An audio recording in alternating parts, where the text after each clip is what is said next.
రేపు జూబ్లీహిల్స్ ఉప ఎన్నిక పోలింగ్ జరగనుంది. పోలింగ్ కు సంబంధించి అధికారులు అన్ని ఏర్పాట్లు చేస్తున్నారు. ఈ నెల 14న కౌంటింగ్ జరగనుంది. రేపు ఉదయం 7 గంటల నుండి సాయంత్రం 6 గంటల వరకు పోలింగ్ జరగనుంది. ఇవాళ సిబ్బందికి పోలింగ్ సామాగ్రి పంపిణీ చేయనున్నారు అధికారులు.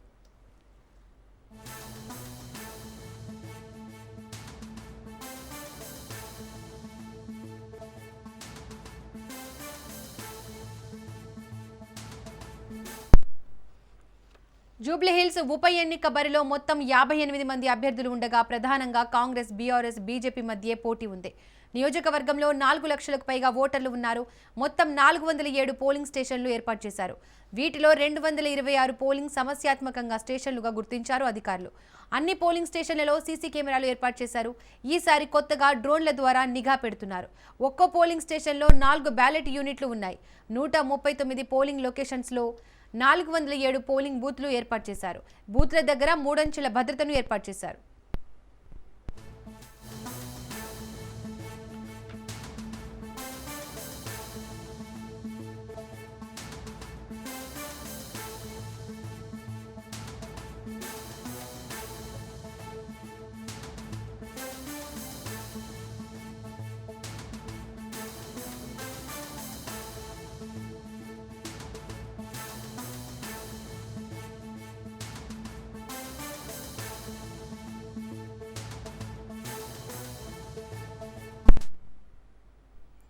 ఇదే అంశానికి సంబంధించి మోర్ డీటెయిల్స్ మా ప్రతినిధి రాజు లైవ్ ద్వారా అందిస్తారు.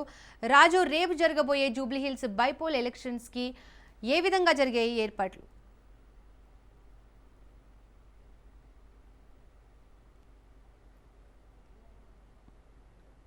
మెటీరియల్ ను ఎన్నికల సిబ్బందికి ఏ పోలింగ్ బూత్ ఏ మెటీరియల్ వెళ్ళాలో అన్ని రకాల మెటీరియల్స్ కూడా ఈవీఎం, వీవీప్యాడ్లతో పాటు ఇంకు పార్ట్ తో పాటు గానీ ఎరేజర్లు, పెన్సిల్లు అన్ని రకాల వస్తువులను కూడా ఎన్నిక పోలింగ్ నిర్వహించేందుకు కావాల్సినటువంటి అన్ని రకాల వస్తువులను కూడా అధికారులు అందజేస్తున్నటువంటి పరిస్థితి ఉంది. పూర్తి స్థాయిలో కూడా ఇక్కడికి వచ్చినటువంటి అధికారులకు ఈవీఎంలు, వీవీప్యాడ్లు ఏ విధంగా కనెక్ట్ చేయాలి, అంతేకాకుండా ఓటర్ను పోలింగ్ బూత్ లోకి ఎంటర్ అయిన తర్వాత ఏ విధమైనటువంటి ఇన్స్ట్రక్షన్స్ ఉంటాయి, అన్ని రకాల అనుమానాలకు అంతేకాకుండా సందేహాలకు కూడా వారు జవాబులు ఇస్తున్నటువంటి పరిస్థితి ఉంది. వారి సందేహాలను నివృత్తి చేస్తున్నటువంటి పరిస్థితి ఉంది. రేపు ఉదయం 7 గంటల నుంచి సాయంత్రం 6 గంటల వరకు ఈ యొక్క పోలింగ్ జరగబోతా ఉంది. దాదాపు మొత్తం 407 పోలింగ్ స్టేషన్లను ఏర్పాటు చేశారు. ఒక్కో పోలింగ్ స్టేషన్ లో 4 ఈవీఎం యూనిట్లు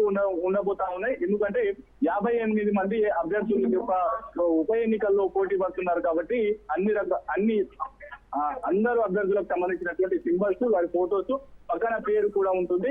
ఓటరు ఏ విధమైనటువంటి కన్ఫ్యూజ్ కాకుండా కూడా అన్ని రకాల ఏర్పాట్లు చేసినటువంటి పరిస్థితి ఉంది. ప్రస్తుతం మనం విజువల్స్ చూసుకోవచ్చు. పూర్తి స్థాయిలో కూడా నియోజకవర్గంలో ఉన్నటువంటి 407 పోలింగ్ స్టేషన్లకు సంబంధించి ఇప్పటికే పోలింగ్ బూత్లకు వెళ్లాల్సినటువంటి ఎన్నికల సామాగ్రి కూడా ఇక్కడి నుంచి అధికారులు తీసుకువెళ్తున్నటువంటి పరిస్థితి ఉంది. పూర్తి స్థాయిలో వారు అన్ని రకాల వస్తువులు ఉన్నాయా లేదా అనేది 1-2 సార్లు చెక్ చేసుకున్న తర్వాత మాత్రమే ఈ విధంగా ప్యాక్ చేసుకుని ఆ తర్వాత తీసుకువెళ్తున్నటువంటి పరిస్థితి అయితే కనిపిస్తా ఉంది. పూర్తి స్థాయిలో కూడా అన్ని రకాల ఏర్పాట్లు జరిగాయి. దాదాపు 407 పోలింగ్ స్టేషన్లు ఏర్పాటు చేశారు. పూర్తి స్థాయిలో కూడా పోలింగ్ బూత్ ల వద్ద 144 సెక్షన్ అందుబాటులో ఉండబోతా ఉంది, అమల్లో ఉండబోతా ఉంది. ఆ తర్వాత ఈ యొక్క కోట విజయభాస్కర్ రెడ్డి స్టేడియానికి సాయంత్రం పోలింగ్ ముగిసిన తర్వాత మళ్ళీ ఇక్కడికి ఈ యూనిట్లు ఎన్నికల పోలింగ్ జరిగిన తర్వాత ఇక్కడికి మళ్ళీ తీసుకువచ్చి ఇక్కడే స్టోర్ చేయబోతా ఉన్నారు. ఫలితాల విడుదల రోజు, కౌంటింగ్ రోజు మార్నింగే అధికారుల సమక్షంలో, అభ్యర్థుల సమక్షంలో ఈ యొక్క ఈవీఎం, వీవీప్యాడ్లను ఓపెన్ చేయబోతా ఉన్నారు. ఆ తర్వాత కౌంటింగ్ జరగబోతా ఉంది. పూర్తి స్థాయిలో కూడా ఉన్నటువంటి 4,01,369 మంది ఓటర్లు కలిగి ఉన్నటువంటి జూబ్లీహిల్స్ ఉప ఎన్నికకు 58 మంది అభ్యర్థులు పోటీ పడతా ఉన్నారు. అందులో మెజార్టీగా పురుషుల ఓటు బ్యాంకు అధికంగా ఉంది. 2,08,000 పైచిలకు ఓటర్లు పురుషులు ఉన్నారు. మహిళలు 1,92,000 మంది మహిళా ఓటర్లు ఉన్నారు. ఇప్పటికే పూర్తి స్థాయిలో కూడా వృద్ధులు, వికలాంగులు తో పాటు గానీ పోలింగ్ బూత్లకు రాలేనటువంటి వారు ఎవరైతే ఉన్నారో వారు పోస్టల్ బ్యాలెట్ ఓటు హక్కును కూడా అధికారులు వారి ఇళ్లకు వెళ్లి వినియోగించేటువంటి అవకాశం కల్పించారు. పూర్తి స్థాయిలో కూడా ఇక్కడ మనం చూసుకోవచ్చు ఏ విధంగా అక్కడ ఆ పోలింగ్ స్టేషన్ కు తీసుకెళ్లేటువంటి సామాగ్రికి సంబంధించి అన్ని రకాల చెకింగ్ నిర్వహించి వారికి అన్ని ఓకే అనుకున్న తర్వాతనే ఇక్కడ నుంచి పంపిస్తున్నటువంటి పరిస్థితి అయితే ఉంది.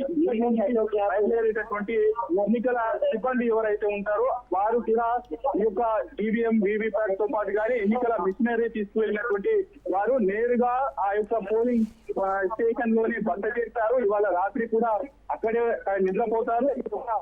రేపు ఉదయం వీటిని అక్కడ ఉన్నటువంటి ఏజెంట్ల సమక్షంలోనే ఓపెన్ చేసి 7 గంటల లోపు ఈ యొక్క పోలింగ్ ప్రారంభమయ్యే విధంగా కూడా ఏర్పాట్లను చేయబోతా ఉన్నారు. నియోజకవర్గంలో ఉన్నటువంటి అన్ని రకాల సమస్యాత్మకమైనటువంటి ప్రాంతాలను కూడా గుర్తించారు. 262 పైగా సమస్యాత్మక పోలింగ్ స్టేషన్లను గుర్తించినటువంటి పరిస్థితి ఉంది. వాటికి కూడా ప్రత్యేకమైనటువంటి భద్రతా వ్యవస్థను ఏర్పాటు చేశారు. భారీ బందోబస్తు నడుమ ఈ యొక్క పోలింగ్ జరగబోతా ఉంది. అంతేకాకుండా అందరూ అత్యధికంగా తమ ఓటు హక్కును వినియోగించుకోవాలనేది కూడా ఎన్నికల అధికారిగా ఉన్నటువంటి ఆర్బీ కర్నర్ స్పష్టం చేశారు. అత్యధికంగా 47.58% పోలింగ్ నమోదు కాగా జూబ్లీహిల్స్ లో మెజార్టీగా ఈ యొక్క పోలింగ్